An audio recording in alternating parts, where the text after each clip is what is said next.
Ok, bienvenue sur la deuxième vidéo sur les bascules. Donc ici, on va voir la bascule RSH complètement. On va voir comment on en fabrique une, etc. Donc pour fabriquer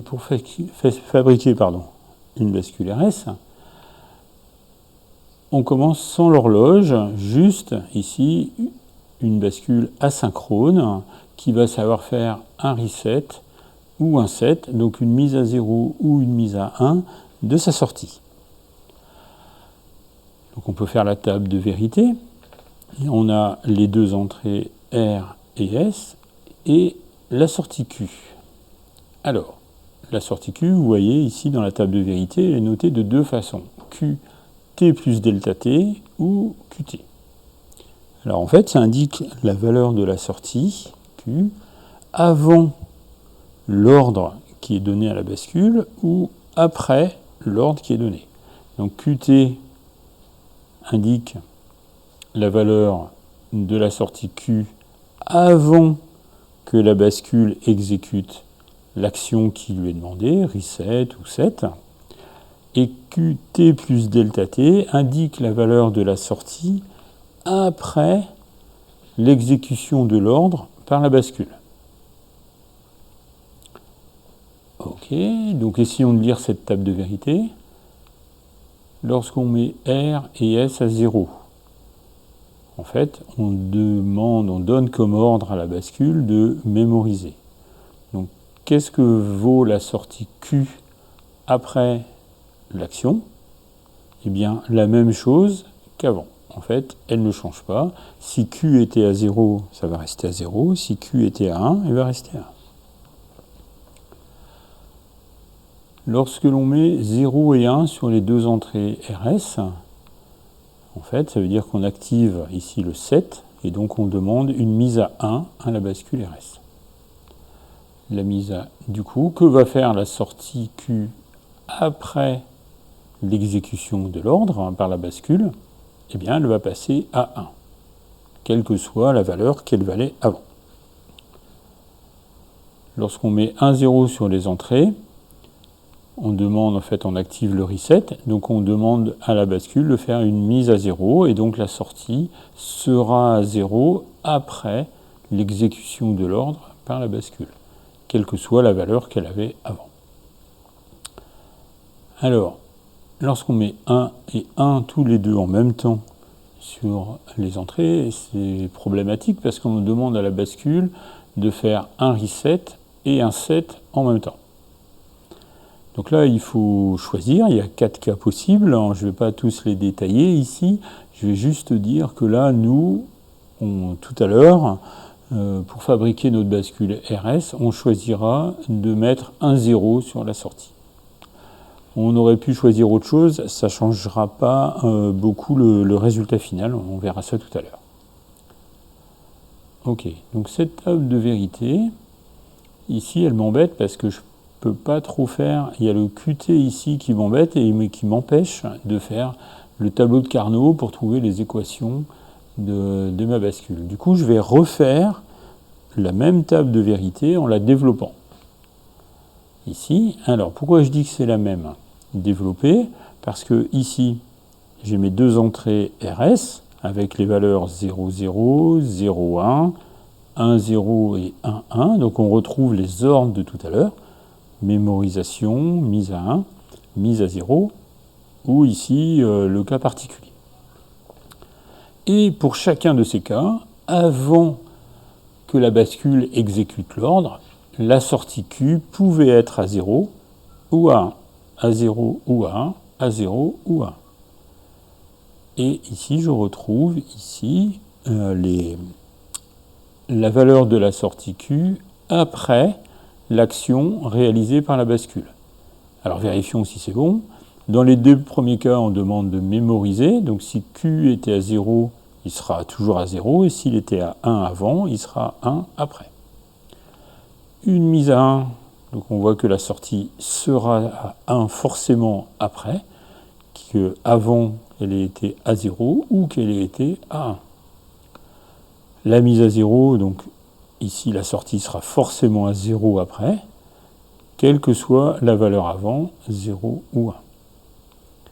Et ici, dans le cas qui m'embête, j'ai dit tout à l'heure que je choisissais de mettre la sortie à 0. C'est pas très grave, on aurait pu mettre autre chose, hein, ça ne changera pas beaucoup le résultat final, on va voir ça juste après. Du coup, j'ai une belle table de vérité avec 3 variables et j'ai ma sortie Q après l'action de la bascule. Du coup, on peut faire un tableau de Carnot. Donc ça, c'est le tableau de Carnot de Qt plus delta t, de ma sortie Q après l'action, en fonction de mes deux entrées R et S, et de la sortie Q qui, avant l'exécution, pouvait valoir 0 ou 1. Donc, dans cette colonne-là, j'ai 0, 0 sur R et S, donc ici, on mémorise. Si Q valait 0, ça fera 0. Si Q valait 1, ça fera 1. Sur cette colonne-là, 0, 1, donc en fait, j'active le 7. Donc, si n'importe quoi, si Q était à 0 ou 1, ça ne change rien. Ici, ça passe toujours à 1. Et sur cette colonne-là, 1, 0, donc j'active le reset. Donc la sortie passe à 0, quelle que soit sa valeur précédente. Et puis ici, la colonne 1, 1 qui nous embête. Donc ici, on a mis des 0. On reviendra dessus juste après. Parfait, donc on a notre tableau de Carnot classique. On peut faire ici un joli paquet de 2, encore un autre magnifique paquet de 2. Le premier paquet de 2, ça doit faire ici Q, T, R, bar. Et ici, celui-ci, ça doit faire R bar, S. Du coup, dans les deux cas, on a R bar, donc on peut factoriser R bar et Qt ou S. Parfait. Ça, cette équation-là, elle est parfaite. Le seul truc qui nous embête, c'est qu'il faut mélanger ici des portes OU et des portes ES, ce qui n'est pas le plus facile à fabriquer. Donc ici, en faisant un petit coup de Morgan, en faisant une double complémentation, ici, on arrive à cette forme-là, avec un OR ici entre S et Qt, et ici un OR entre R et la sortie du premier NOR. Du coup, avec deux NOR, ici, c'est plus facile à fabriquer parce qu'on ne mélange pas les types de portes logiques différentes. Donc si je prends ici cette équation-là, j'arrive à ce schéma-là. Donc ici, le NOR en bas, entre S et la sortie Q, ce qui donne Q bar d'ailleurs au passage. Et ici, le deuxième NOR entre R et la sortie du premier NOR. Voilà. Donc ici, j'ai mes entrées R et S. Et ici, j'ai ma sortie Q. Et en prime, j'ai gratuitement la sortie inversée Q bar. Donc on vient de fabriquer ici, avec deux portes NOR, une bascule, la première bascule, une bascule RS. Sans horloge pour l'instant. Alors ici, un petit passage pour juste le 1-1 ici, cette colonne-là. J'ai dit que ça ne changeait pas grand-chose. En fait, on est embêté avec ça parce que lorsqu'on met les deux entrées R et S à 1, si on passe maintenant à 0, 0, on demande de mémoriser. OK. Sauf qu'en fait, les deux entrées, elles ne vont pas revenir à 0 exactement en même temps. Il y en a une forcément qui va passer à 0 un tout petit peu plus vite que l'autre. Et on ne sait pas laquelle des deux. Du coup, pendant un moment, un court instant, on va avoir une des deux entrées ici qui va être à 1 et l'autre à 0. Donc on ne sait pas si on va être dans cette colonne-là ou dans cette colonne-là pendant un court instant. Et donc comme 0, 0 c'est mémorisé, en fait on ne sait pas trop, on risque de mémoriser un 1 ou de mémoriser un 0 et on ne sait pas lequel des deux on va mémoriser.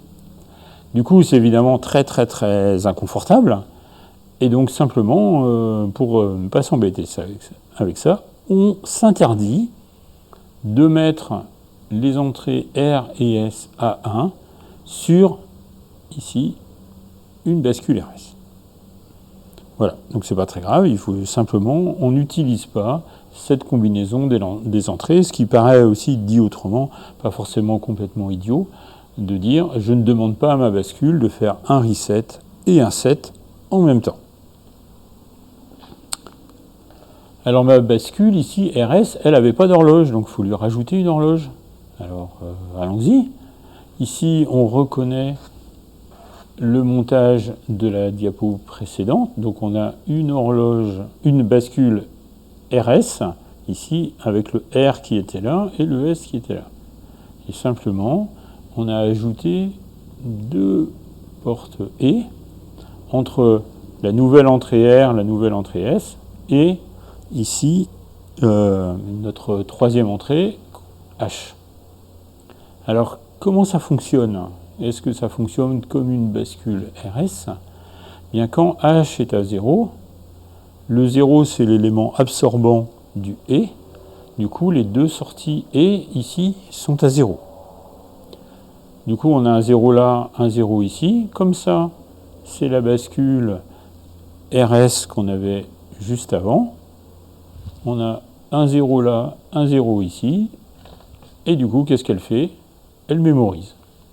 Donc notre bascule, ici, quand H vaut 0, elle mémorise obligatoirement, puisque le fait de mettre un 0 ici impose de mettre un 0 là et là. Lorsque H vaut 1, bien H, ici, c'est l'élément neutre du E. Du coup, ici, c'est comme si en sortie du E, on avait directement le R. Ici, en sortie du E, directement le S. Et on se retrouve comme avec la bascule, la bascule RS tout à l'heure sans horloge. Et donc ça fonctionne comme une bascule RS classique. Du coup, quand H vaut 0, ma bascule est bloquée. Quand H vaut 1, elle fonctionne comme une bascule RS. Du coup, on vient de construire une bascule RSH qui fonctionne sur un état, et ici, qui fonctionne sur l'état 1. Donc c'est indiqué ici, sur le symbole. Je vous renvoie à la vidéo précédente sur le symbole des horloges. Ici, on a sur un niveau haut. Si je voulais faire une bascule RSH qui fonctionne sur un niveau bas, ben j'aurais juste ici à inverser les entrées H sur les E. Alors les entrées H, pas les sorties. Voilà, donc je ne détaille pas le fonctionnement à l'état bas. Par contre, comment est-ce que je peux faire une bascule RSH avec des fronts ? Alors, ici, pour faire une bascule RSH ou autre active sur un front, il faut faire ce qu'on appelle le montage maître-esclave qui est détaillé en dessous. Alors sur cette diapo, il y a un petit bug, un gros bug même. J'ai changé le schéma pour être compatible avec ce qu'on fait en TP. Et j'ai oublié de changer ici, c'est pas front descendant, il faut barrer tout ça, c'est front montant. Ok, ce sera bon pour l'année prochaine, ça. Alors, regardons maintenant ce montage que vous ferez en TP. On a deux bascules RSH, exactement comme celle que l'on a vue sur la diapo précédente. La première, on l'appelle le maître. Ces entrées R et S vont être les entrées R et S de notre nouvelle bascule. Le grand carré bleu, ça fait la bascule qu'on est en train de fabriquer. Et les sorties Q, Q bar de notre nouvelle bascule, ici sur front montant, sont les sorties Q et Q bar de l'esclave. Ok. À l'intérieur de notre montage, la sortie Q du maître est reliée à l'entrée S de l'esclave. et Q bar du maître sur le reset de l'esclave. Je passe sous silence volontairement pour l'instant les horloges, on verra ça juste après. Alors du coup, qu'est-ce que ça donne là, nos deux bascules comme ça, branchées l'une derrière l'autre? Bien, quand je mets un 1 ici, je vais faire un reset sur le mètre.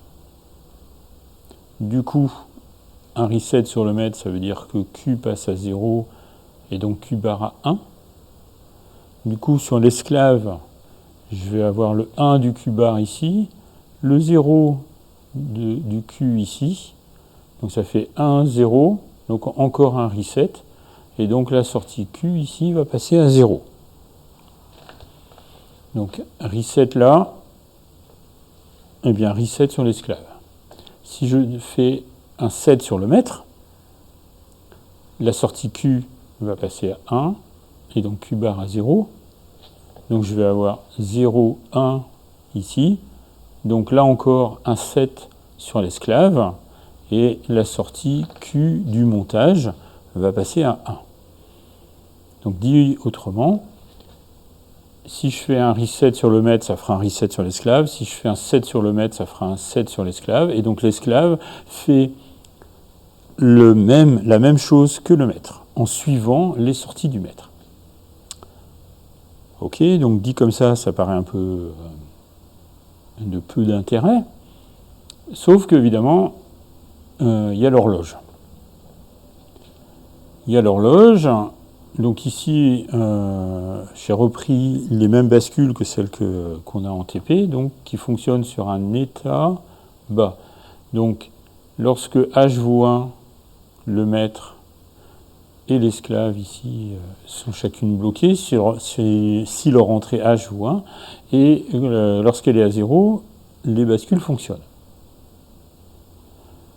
L'entrée de mon montage, donc de ma nouvelle bascule, est directement reliée à l'horloge du maître, et l'horloge de l'esclave est inversée ici avec un inverseur. Du coup, quand j'ai un 0 ici,